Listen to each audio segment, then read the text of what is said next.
খ্রিস্টান আব্রাহাম লিঙ্কনের কাল্পনিক পদ্ধতি কি করে পবিত্র আমানত হতে পারে? পৃথিবীতে বর্তমানে সবচেয়ে জঘন্য, ন্যাক্কারজনক, বর্বর, অসভ্য, বন্য কাজ হচ্ছে এই ভোট পদ্ধতি, যার বাস্তব আপনি এখন দেখতে পাচ্ছেন। যে যখন দায়িত্ব আছে সে তখন দেশকে লুটে খায়, মনে করে এই সম্পদ নিজের সম্পদ, এই সম্পদ জাতির সম্পদ। যুবক, তুমি কাপুরুষ, তুমি মাঠে যায় না। তুমি কি করে বলতে পারো অমুকের চরিত্র ফুলের মতো পবিত্র? তোমার এমপি মন্ত্রীর কত দুর্গতি নেমে আসবে তুমি এখন বলতে পারছো না।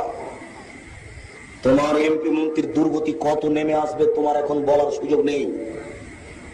তোমার মন্ত্রীর কাঁধে এক বস্তা গম চাপিয়ে দেবেন আল্লাহ। যত গম আত্মসাৎ করেছে সব গম তোমার মন্ত্রীর কাঁধে আল্লাহ চাপিয়ে দিবেন।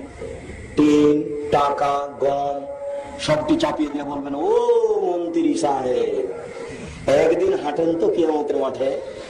একদিন হাঁটতে বললে সময় কত? 50,000 বছর। যদি 3 দিন হাঁটতে বলেন তাহলে তোমার মন্ত্রীকে হাঁটতে হচ্ছে 1.5 লক্ষ বছর। গরিব মানুষ ধনী মানুষের কতদিন আগে জান্নাতে যাবে? 500 বছর।